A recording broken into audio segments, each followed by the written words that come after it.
Vamos a orar al Señor, vamos a pedir la dirección del Señor en esta mañana. Señor Dios nuestro, estamos agradecidos, Señor, por habernos guardado, darnos el descanso, Señor, y poder despejar la mente y todas las circunstancias que nos rodean para apartar este tiempo, poder estar delante de tu presencia conforme a lo que es tu mandato, conforme a lo que es tu voluntad. Y Señor, queremos ocupar nuestra mente y nuestro corazón en la persona de tu Hijo, nuestro Señor Jesucristo. Queremos, Señor, acercarnos a la palabra, aprender de Él, aprender de ti, Señor, y cuál es tu voluntad para nuestras vidas. Ayúdanos, Señor, para que esto sea posible. Señor, por los hermanos que vienen de camino, que tú les traigas, Señor, con bendición, que quites cualquier dificultad. Aquellos que están enfermos, que están impedidos, Señor, consuélalos, Señor. Dales fortaleza y dales también, Señor, de tu palabra, que ellos sientan el gozo y el ánimo de tu presencia también de los hermanos. Señor, ayúdanos, te lo volvemos a pedir en el nombre de Jesús. Amén. Amén.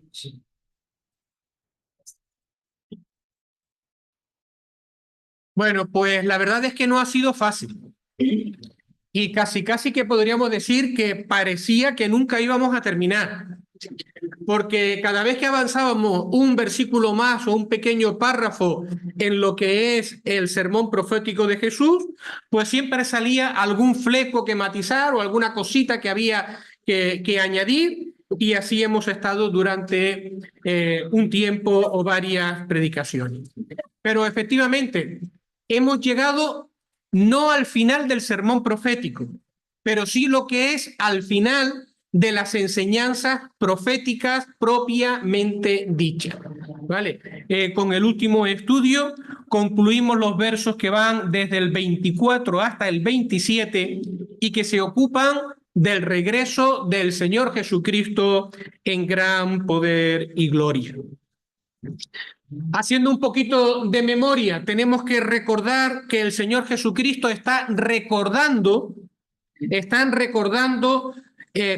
contestando a las preguntas de los discípulos. Después de la declaración del Señor de que no quedará piedra sobre piedra en relación al templo y como consecuencia de la ciudad de Jerusalén, los discípulos preguntan: ¿cuándo serán estas cosas? ¿Qué señal habrá cuando todas estas cosas hayan de cumplirse? Marcos capítulo 13 y versículo 4. ¿Por qué preguntan esto los apóstoles? En este caso, los tres discípulos. Pues porque saben que la destrucción de Jerusalén y como consecuencia la destrucción del templo es un cataclismo de tal intensidad o identidad que significa que la forma de relacionarse Dios con su pueblo y con este mundo va a cambiar, que finalmente el Mesías vendría, se manifestaría, que finalmente el reino del Mesías, que es lo que ellos estaban esperando, por fin se iba a inaugurar, iba a entrar en este mundo. Así que ese es el contexto que hay detrás. Así que ellos preguntan cuándo serán estas cosas, qué señal habrá. Y lo que hemos aprendido es que el Señor Jesús les sorprende con la respuesta, porque el Señor lo que hace es darle una respuesta que tiene una profecía en dos niveles, o hemos dicho, una profecía de doble cumplimiento. Entonces el Señor Jesucristo les habla de que sí, que va a haber una destrucción inminente de Jerusalén y por lo tanto del templo. Y efectivamente sucedió en el año 70. ¿Vale? Después de Cristo, los ejércitos de Roma destruyeron el templo y destruyeron Jerusalén. Pero ese conflicto alrededor de Jerusalén y destrucción no trajo la venida del Señor Jesucristo en gloria o su manifestación en gloria, ni tampoco trajo el reino.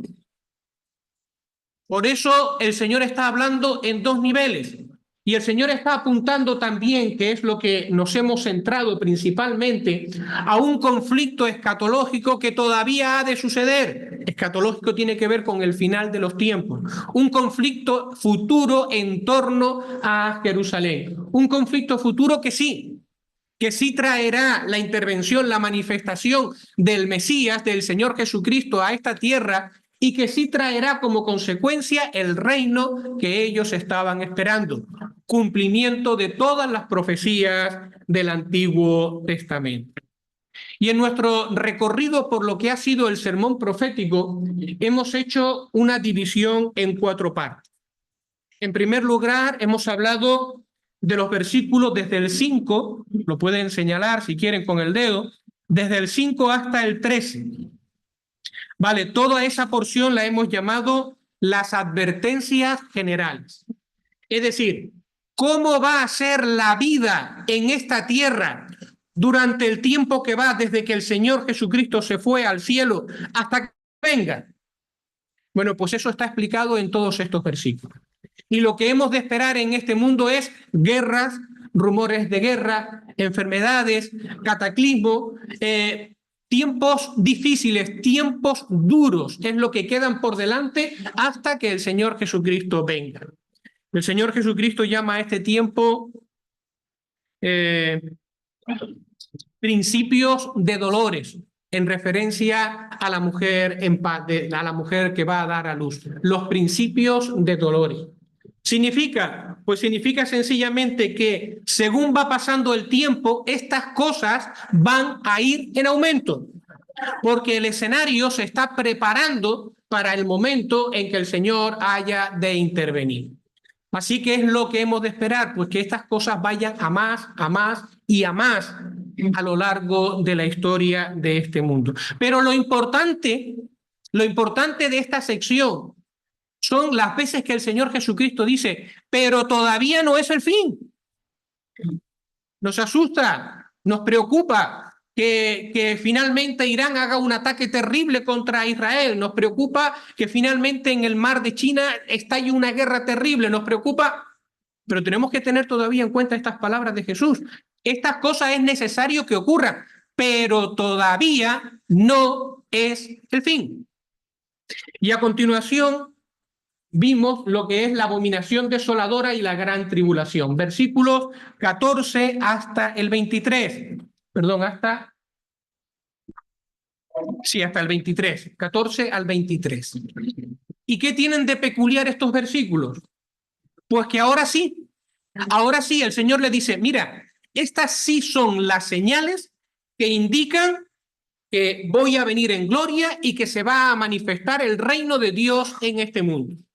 Y entonces les remite a Daniel, y les remite a la abominación desoladora, y les remite, por lo tanto, a la manifestación del hombre de pecado, a la manifestación del anticristo, y les remite a ese conflicto final alrededor de Jerusalén, y les remite a lo que va a ser la tribulación y gran tribulación que va a venir sobre este mundo. Y cuando estas cosas sucedan, al final de esa gran tribulación, entonces sí, el Señor Jesucristo vendrá y manifestará su reino. Esas son las señales de su venida.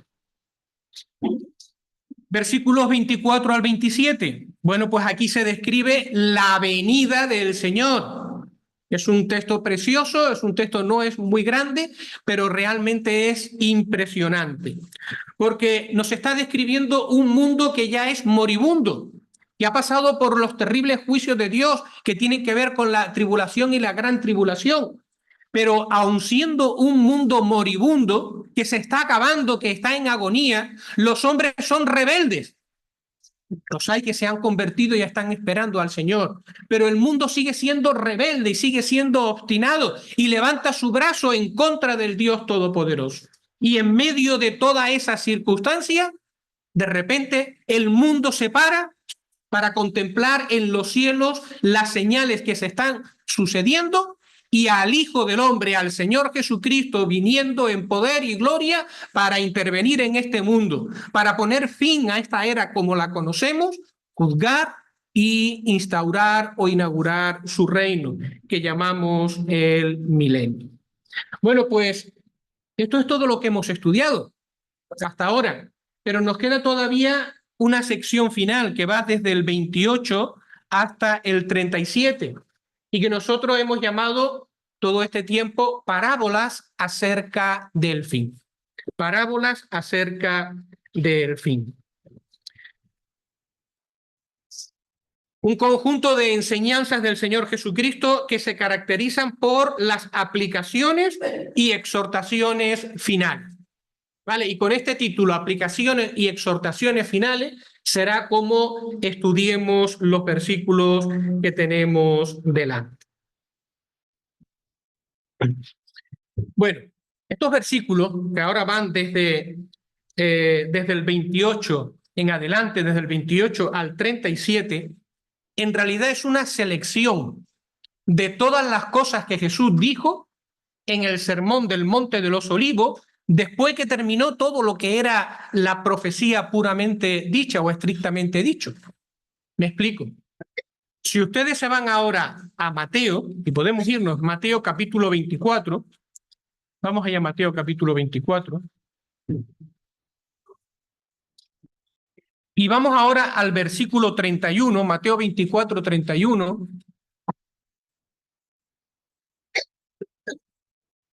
Está hablando de la segunda venida en poder y gloria.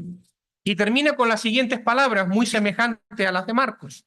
Escribe Mateo: y enviará a sus ángeles con gran voz de trompeta, y juntarán a sus escogidos de los cuatro vientos desde un extremo del cielo hasta el otro. No es el arrebatamiento de la iglesia, ¿vale? Es el recogimiento de Israel y de aquellos que han creído y que han sobrevivido a la gran tribulación. Y ahora empieza el 32. De la higuera aprender la parábola. Con lo cual ahora empieza igual que Marcos. Pero mira, me empieza a bajar el dedo hacia abajo. 32, 33, 34, 35, 36, 37, 38, 39, sigue hasta el 51. Son 19 versículos para terminar el capítulo 24. ¿Sabe cuántos versículos utiliza Marcos para concluir el sermón profético? Empezando de la misma manera con la referencia a la parábola. 9. 19 y Marcos 9. Pero eso no es todo. Resulta de que Mateo tiene además un capítulo 25 con 46 versículos que continúan con el mismo tema, que son también cosas que Jesús dijo en el Monte de los Olivos y con las cuales el Señor está concluyendo toda la enseñanza a raíz de aquella pregunta: ¿cuándo sucederán estas cosas? ¿Cuándo será el tiempo de tu venida? Etcétera, etcétera. Por lo tanto, decimos, Marcos está haciendo no una condensación de todo, sino una selección de las cosas que Jesús dijo de manera inmediata, pero solamente un poquito, y además podríamos decir que de manera resumida o de manera sintética. ¿Por qué hace Marcos eso? Ya lo hemos dicho en más de una ocasión, lo hemos dicho muchas veces. Marcos hace esto porque Marcos tiene en mente el contexto al cual le está escribiendo, a las personas a las cuales le está escribiendo, en este caso posiblemente a los romanos, a personas que son gentiles, que provienen de un trasfondo no judío, todo lo contrario que hace Mateo. Así que Marcos tiene en mente las necesidades de sus lectores. Y entonces, guiado por el Espíritu Santo, él entiende que esto es lo principal que ellos en este momento debieran de atender o debieran de aprender. ¿Qué nos enseña esto a nosotros? Que tú puedes tener mucho conocimiento, que tú puedes estar empapado de cualquier tema. Tú puedes saber, vamos, no te puedes ni imaginar. Pero cuando tú hablas con otra persona y le quieres instruir acerca de algo, o subes a la plataforma y vas a predicar o vas a dar una enseñanza, ese no es el momento para que tú expreses todo lo que tú sabes y apabulles a la persona con todo tu conocimiento, sino que tú estás entendiendo la necesidad que tiene la persona con la que estás hablando y le vas a hablar conforme a su necesidad. O si vas a hablar en público, vas a hablar conforme a la necesidad del momento y de las personas que tienes delante. Pero no es necesario hacer un discurso donde quede en evidencia pues todo lo que yo sé, todo lo que he aprendido y todo el conocimiento. O sea, es simplemente una forma de, o sea, una aplicación, ¿verdad? Porque tendemos, ¿verdad?, a querer sacar todo lo que tenemos porque lo hemos disfrutado, pero posiblemente no sea el momento. Marcos supo hacerlo. El Señor Jesucristo sabía hacerlo. Y en este caso el Espíritu Santo que utilizó a Marcos supo también cómo hacerlo. Bueno, pues dicho esto, tenemos que decir que estos versículos que tenemos por delante se pueden dividir de diferentes maneras. Bueno, vamos a leerlos. Ahora sí es un buen momento para leer los versículos que tenemos por delante. Capítulo 13, verso del 28 hasta el 37. Estos son los versos de los que nos vamos a ocupar en los próximos estudios.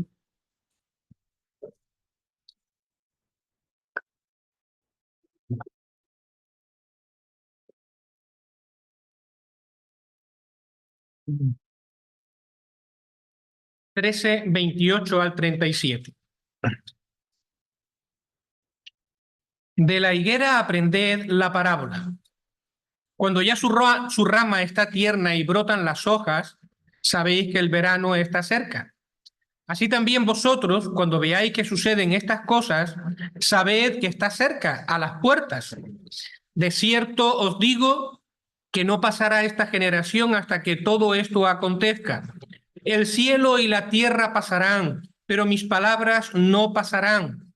Pero de aquel día y de la hora nadie sabe, ni aun los ángeles que están en el cielo, ni el Hijo, sino el Padre. Mirad, velad y orad, porque no sabéis cuándo será el tiempo.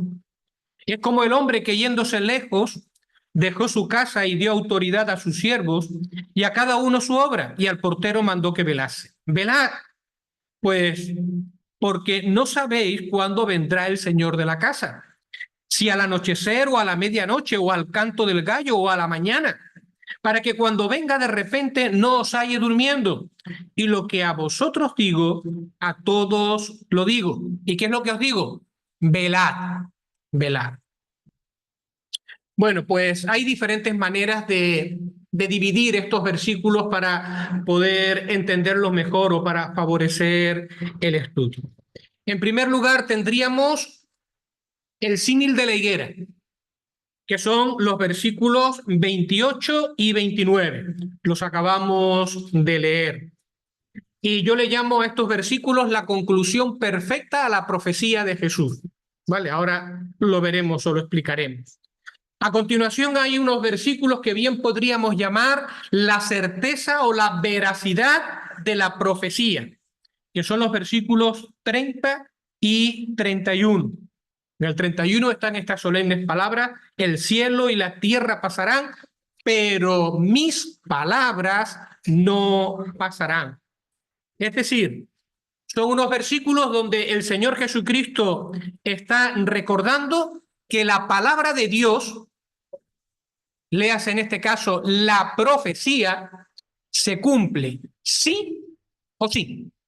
Y no hay intermedio. Sí o sí se cumple la palabra de Dios. Ese es el propósito. Después viene una tercera parte que sería una exhortación sobre la necesidad de velar. Son los versos 32 al 37. Y aquí sí hay una parábola. Y es la parábola que tiene que ver con el dueño de la casa que se ausenta y deja las tareas repartidas a su siervo mientras él está ausente. Y el último versículo de este último párrafo es un texto que me llama mucho la atención. Y dice así el verso 37. Y lo que a vosotros digo, a todos lo digo, velad. Y lo que a vosotros digo, en ese momento, en ese tiempo, a las personas que estaban presentes, dice, a todos lo digo. O sea, son palabras que permanecen en el tiempo, que no están limitadas a un momento de la historia. A todos lo digo. Y nos están recordando la necesidad de velar. La Iglesia, aunque no esté representada en el sermón profético del Señor Jesucristo, no significa que no deba apropiarse de lo que son los principios y los valores aquí expuestos, de las exhortaciones que aquí están presentes, y sobre todo de esta exhortación final, ¿vale? Sobre todo, velad, orad y velad. Esto es válido para los cristianos de todas las épocas. El creyente siempre debe de estar preparado para recibir a su Señor. Por lo tanto, velad, es lo que el Señor nos está diciendo en esta mañana. Bueno, pues ya está, ya tenemos bosquejado el estudio, lo miramos y decimos, bueno, pues interesante, la verdad que son cosas bonitas y vamos a ver con la ayuda del Señor cómo podemos disfrutar. Pero el Señor nos guardó un par de perlas bastante intensas aquí. ¿Vale? No está, con esto no es todo, porque entre toda esta enseñanza hay unas frases del Señor que son tremendas.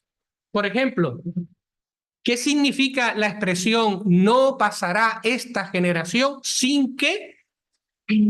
Pues ya tenemos ahí un tema a debatir y un tema para estudiar de una manera particular, un tema bastante intenso, ¿vale? Se cumplió todo el sermón profético, incluida la venida del Señor Jesucristo en gloria, cuando los romanos destruyeron Jerusalén en el año 70.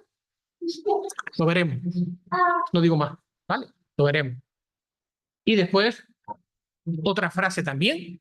Jesucristo no es Dios.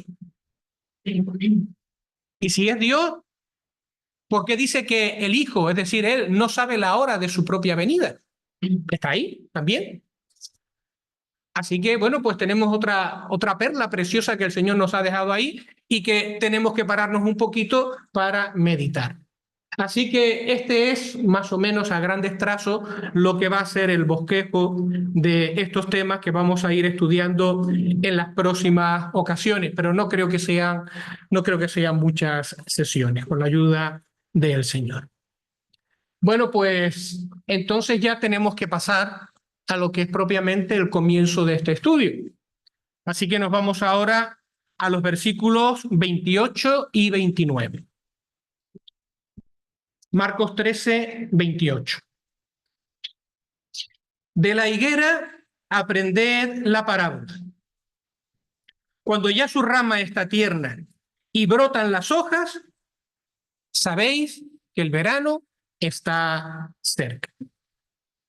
Bueno, lo primero, que aunque el Señor Jesucristo utiliza aprender la parábola y utiliza la expresión parábola, el significado de parábola aquí no es el habitual, ¿vale? Porque normalmente una parábola tiene que ver con una historia o una escena de la vida real, donde hay personajes, hay una narración, que después se desprenden verdades espirituales de ella. Pero en este caso no hay narración, ¿vale? ¿Por qué?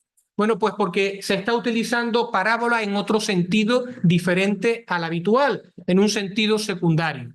Aquí parábola es equivalente a símil o comparación, ¿vale? Mirad la siguiente comparación, en este caso tomada de esta escena de la naturaleza que es la higuera. En segundo lugar, el Señor está diciendo, mira, cuando acaba el frío del invierno y cuando empieza a llegar los calores que son propios de la primavera, entonces el tallo o las ramas de los árboles, en este caso de la higuera, empieza a recibir otra vez la savia y empieza a ser recorrida por la savia. Eso significa que se pone blanda. Y entonces empiezan a brotar de nuevo las hojas. Eso es lo que está diciendo aquí. En primavera, los árboles vuelven a dar otra vez sus hojas, después el fruto, y es la consecuencia de que sencillamente el verano está cerca, porque empieza el calor de la primavera que culminará con el verano. Así que está hablando de un proceso propio de la naturaleza. Cuando la rama está tierna y brotan las hojas, dice, sabéis que el verano está cerca. ¿Quieres saber cuándo empiezan tus vacaciones? ¿Quieres saber cuál es el día de la próxima paga? ¿Quieres saber cuál es el próximo cumpleaños? Pues no sé cómo van ustedes, ¿vale? Pero yo me voy a la cocina Y ahí en un tablero grande de corcho que tengo, hay un calendario grande, y entonces allí cuento los días, cuento la semana, cuento los meses y calculo los días que me faltan para el acontecimiento que yo tengo en mente. ¿Vale? Así de fácil. Pero claro, nos vamos a los antiguos y no hace falta irnos necesariamente a los antiguos, sino posiblemente a nuestros abuelos. Y las cosas eran diferentes. Esos calendarios grandes que tenemos detrás de la puerta o en algún lugar de la cocina o en algún lugar del dormitorio, ellos no lo tenían. Y no podían mirar el calendario y ver de esa manera fácil cuánto tiempo faltaba para algo. Es verdad que en la antigüedad habían personas dedicadas exclusivamente a contar los días, los meses y llevaban un control riguroso. Todo eso incluso era algo sagrado, se relacionaba con sacerdotes, etcétera, etcétera. Pero la gente común, la gente del pueblo, que tenía necesidad de contar los días o saber en qué momento estaban o cuánto faltaba para algún acontecimiento, ellos miraban al sol y veían la posición del sol. Y ellos miraban a la luna y contaban cuántas lunas llenas habían pasado o cuántas lunas llenas faltaban.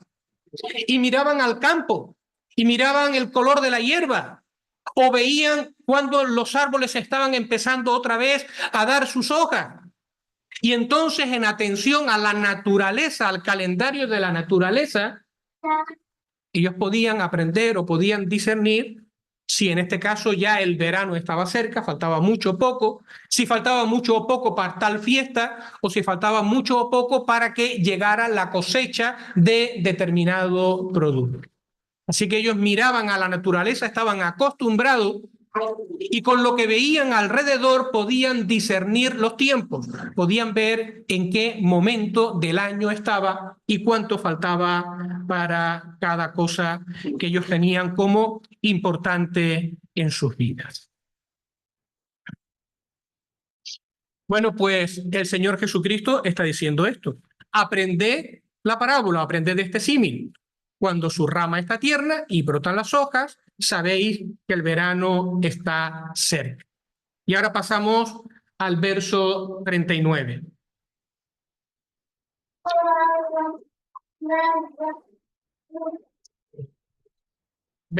Perdón. Sí.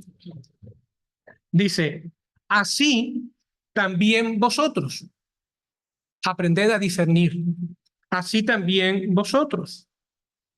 Cuando veáis que estas cosas suceden, o suceden estas cosas, conoced que está cerca a las puertas. Cuando veáis que suceden estas cosas, ¿qué cosas? La higuera echando hojas. Sí, pero no. Lo que está diciendo, cuando veáis estas cosas, está hablando acerca de las cosas que han sido descritas en los versículos desde el 14 hasta el 23. Cuando veáis que comienza la abominación desoladora, cuando veáis que se manifiesta el hombre de pecado, cuando veáis ese conflicto inminente o ese conflicto trágico alrededor de Jerusalén, cuando veáis la persecución, cuando veáis la gran persecución, cuando veáis estas cosas, y continúa diciendo,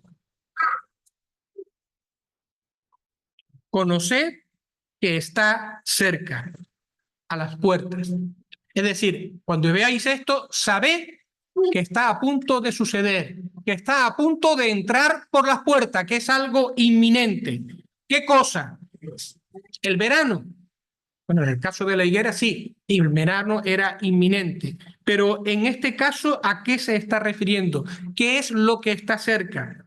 ¿La destrucción de Jerusalén? No, no, porque la destrucción de Jerusalén es una de las señales que hay que esperar para ver el desarrollo de los acontecimientos, señores, según el Señor Jesucristo lo ha especificado. ¿Qué es lo que está cerca? Pues lo que está cerca es la venida del Señor Jesucristo. El regreso del Señor Jesucristo para reinar en este mundo. Así que, de la misma manera que sabéis discernir por la naturaleza los tiempos, pues discernir cuando veáis estas cosas, que el Señor Jesucristo está a punto de venir para instaurar el reino y que finalmente el reino de Dios se va a manifestar en este mundo. Con respecto a estas palabras, hay una traducción muy bonita, ¿vale? Fijaos cómo traducen algunos hermanos este versículo. Estamos en el versículo 32. Perdón, en el versículo 29. Así también vosotros, cuando veáis que suceden estas cosas, conoced que Él está cerca. Él está a las puertas. Cuando veáis estas cosas, conoced que Él está cerca, a las puertas. ¿Saben por qué se traduce o muchos lo traducen de esta manera? Un ejemplo es la Biblia de las Américas, ¿vale? Hace esta traducción. Bueno, pues no es cuestión de manuscrito, ¿vale? No es cuestión de que si hay manuscritos que dicen otra, no es pelea de ese tipo de cosas, gracias a Dios. Sino es sencillamente una cuestión de traducción, ¿vale? El verbo estar a las puertas o está a las puertas, está cerca, perdón. El verbo está cerca. Hay que entenderlo como un neutro o como tercera persona del singular en masculino. Claro, si lo entiendes en neutro, pues entonces lo que está cerca es el reino de Dios. Pero si lo entiendes como la tercera persona del singular, del presente, del verbo estar, en este caso está cerca, entonces tienes que irte al antecedente más cercano. ¿Y quién es el que está cerca según el antecedente más cercano? Lo hemos leído. Hemos leído toda la descripción del rey que viene desde el cielo. Y entonces hay otros traductores que dicen, Él está cerca. ¿Vale? Él está cerca. Él es el que está viniendo, el Señor Jesucristo, para manifestar su gloria y reinar sobre este mundo. Pero bueno, veis que de una manera o de otra, el significado al final viene siendo el mismo. Cuando veáis que estas cosas suceden, sabed que está cerca. ¿Quién? Él, el Señor Jesucristo, que el reino de Dios que se va a manifestar en este mundo. Y de esta manera, la enseñanza profética del Señor Jesucristo en esta enseñanza, en este discurso, pues entiendo que concluye como empieza. ¿Qué quiero decir? ¿Cómo empezó el discurso?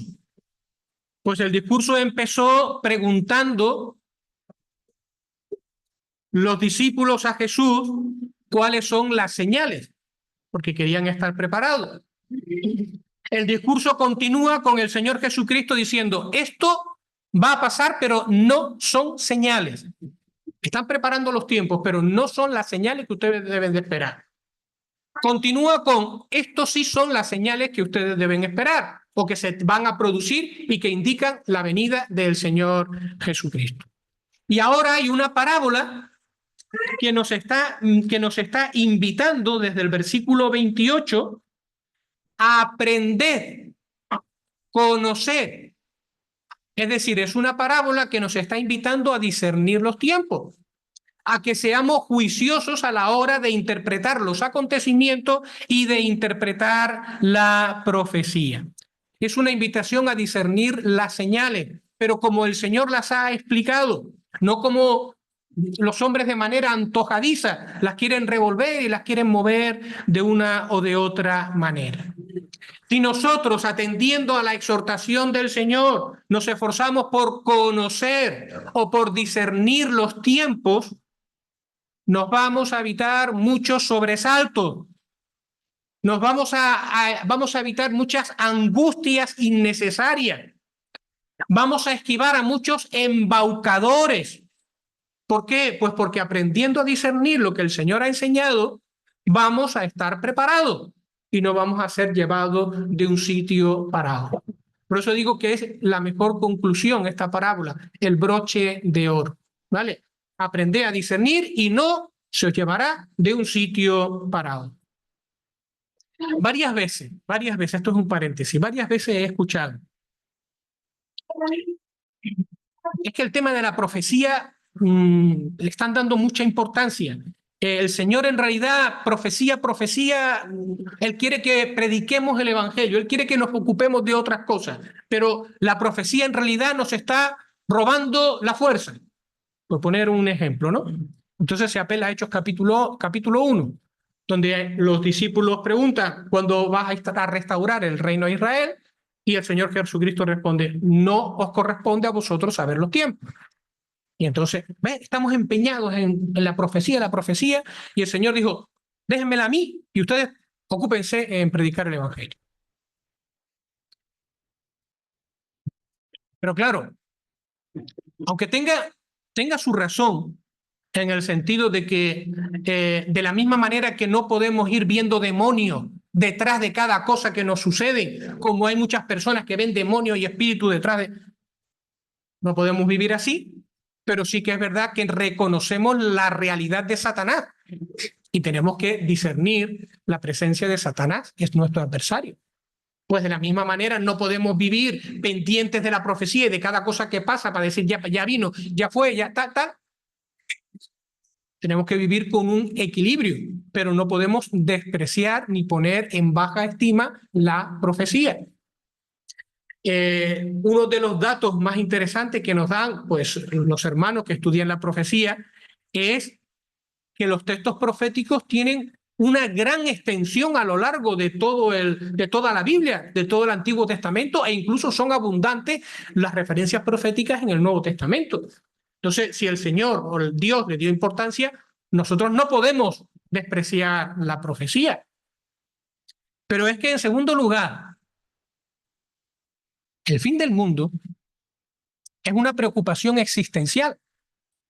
Es decir, las personas, y no solamente en este tiempo, sino a lo largo de la historia, las diferentes civilizaciones, siempre se han preguntado qué pasará y cómo se va a acabar este mundo y habrá un nuevo comienzo, y de las diferentes civilizaciones han encontrado su respuesta.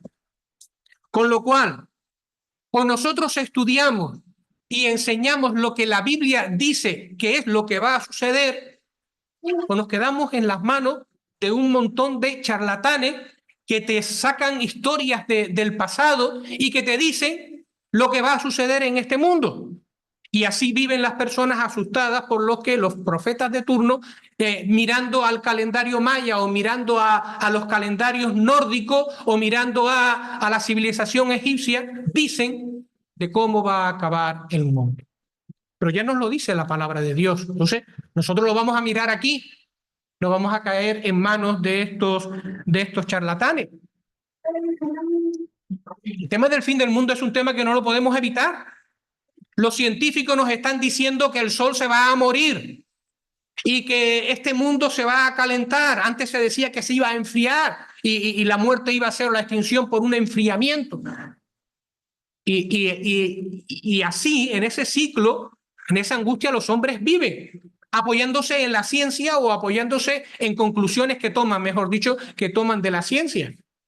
O vivimos a la luz de esas angustias que produce este mundo, que no tiene esperanza, o estudiamos lo que dice la palabra de Dios, la tomamos en serio y la enseñamos para que las personas sepan lo que sí de verdad va a pasar y cómo deben de estar preparados para lo que va a acontecer.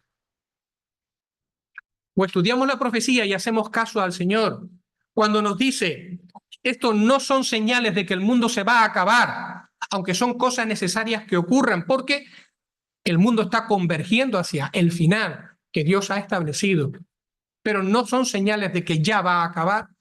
Estos sí son señales, o hacemos caso de esto del Señor, o estaremos en manos de muchos creyentes de buena voluntad que continuamente están sacando conclusiones, y nos tienen asustados, continuamente asustados. Ya va a venir el fin del mundo, ya va a venir el Señor, ya va. Sí, es inminente, pero están, cada vez que ocurre una cosa en el periódico o en la televisión, ya se angustian. Y nosotros podemos tener conocimiento a través del estudio de la palabra, de lo que el Señor Jesucristo enseñó, para no vivir en esa angustia, velando y orando, pero no en esa angustia que vive el mundo y que muchos creyentes viven en esa zozobra constante. Por lo tanto, es importante, ¿vale? Es importante discernir, como hacemos con la naturaleza, como se hace con la higuera, discernir los tiempos y aprender a estudiarlo de manera coherente, con las pautas que el Señor Jesucristo mismo nos enseñó. Y para terminar, una aclaración necesaria, y a lo mejor me meto aquí en un berenjenal, en un campo conflictivo. Bueno, si no estamos de acuerdo en la forma de pensar, ustedes me perdonan, ¿vale?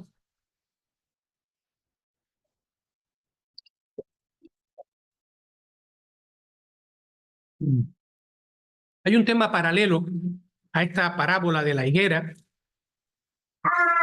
que levanta mucho interés y que por lo menos creo que deberíamos de mencionar. Y me explico. ¿No es acaso la higuera aquí una mención al pueblo de Israel? ¿No es acaso la parábola de la higuera aquí y el reverdecer del árbol, las hojas que salen, una referencia a la constitución del Estado de Israel en 1948? Es un tema interesante. Es un tema interesante y que tiene su lógica y que tiene también su argumento.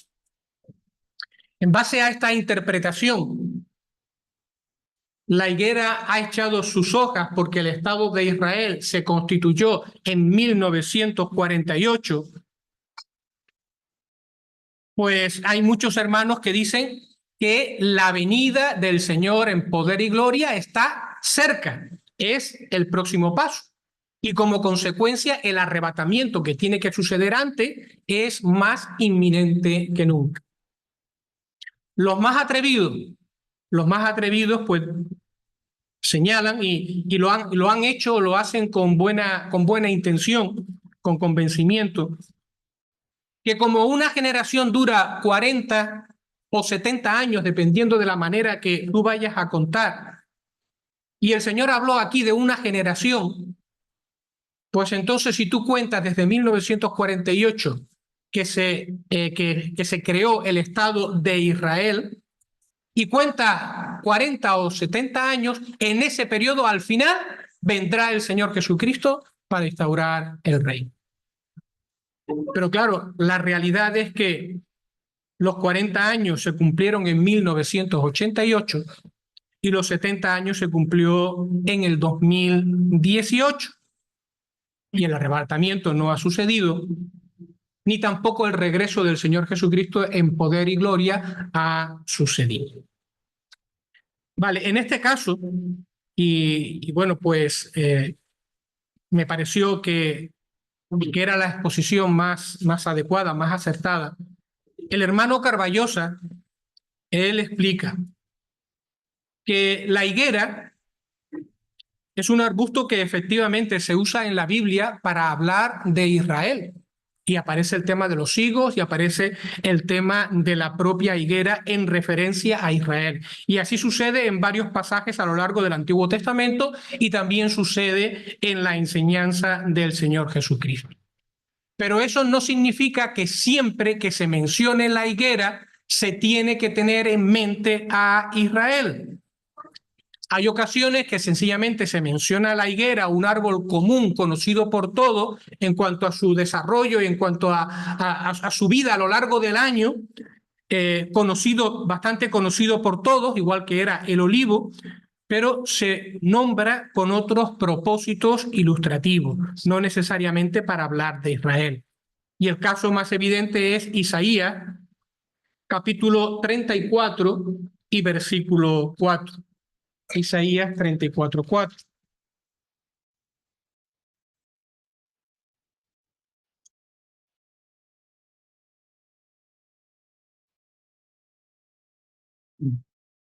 Hablando de la ira de Dios contra las naciones, de los juicios de Dios. Y ahora dice en el versículo 4, y todo el ejército de los cielos se disolverá, y se enrollarán los cielos como un libro, y caerá todo su ejército como cae la hoja de la parra, como cae como se cae de la higuera. Esas convulsiones las está comparando a la parra que pierde las hojas, que van cayendo las hojas, o a la higuera que va perdiendo las hojas. Y en este caso, pues no tiene nada que ver con Israel, sino simplemente una comparación tomada de la naturaleza. Y el hermano pues dice que, o expresa de que posiblemente este sea el caso aquí también. El Señor Jesucristo no esté pensando necesariamente en el pueblo de Israel, sino es simplemente una ilustración conocida por todos, ¿vale?, de un fenómeno natural al que ellos tienen que estar atentos para saber cómo va a discurrir los tiempos del fin y cuáles son las verdaderas señales de que el Señor está cerca. Y entonces se suele leer en este caso, que me parece correcto, Lucas 21, el texto paralelo, Lucas capítulo 21 y verso 29. Lucas capítulo 21 y verso 29, 29 y 30. Mira cómo lo dice aquí Lucas. También les dijo una parábola. Mirad la higuera y todos los árboles. Cuando ya brotan, no la higuera, sino todos los árboles, viéndolo, sabéis vosotros mismos que el verano está ya cerca. Entonces, si el brotar de la higuera tenemos que identificarlo con un revivir del pueblo de Israel, entonces todos los árboles reviven, habría que identificarlo con un revivir de todas las naciones de la tierra. Entonces, parece lo más propio, repito que no tienes por qué estar de acuerdo conmigo, ¿vale? Posiblemente haya otra explicación. Que aquí el Señor no está hablando del reverdecer necesariamente de Israel, sino simplemente tomando un ejemplo tomado de la naturaleza, un árbol muy conocido por ellos que posiblemente estaba en muchas de las casas o jardines de los judíos. Ve del proceso natural de la higuera, así aplicando para conocer los tiempos y las cosas que van a suceder y el momento en que yo venga. Para terminar,